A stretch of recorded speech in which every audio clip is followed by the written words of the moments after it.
What name is it? Hello mga beshi! Yeah, Ito ang Hokkien aming mee. dinner ngayon. Fat Hokkien mee. This one Hokkien is mee satay. and Satay then chicken This one chicken? satay. Yung chicken satay, yun yung sa Pilipinas barbecue. Mas masarap ang barbecue sa Pilipinas kaysa dito. Yung satay nila dito matamis. O saka iba yung sausawan nila. Ayan mga beshi, kain na tayo. Easy ang life ng Inday. Kasi bumili lang kami sa labas, hindi na ako nagluto. Apat na stick yung sate ko.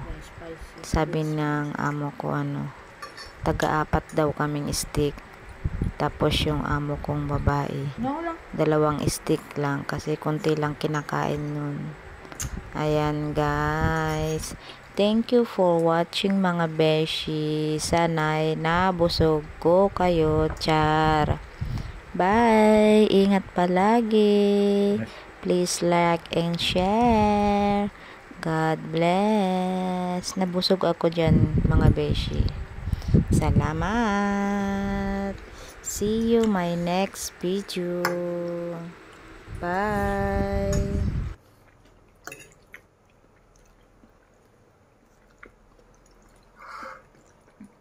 Noodles, can I use fork to eat one?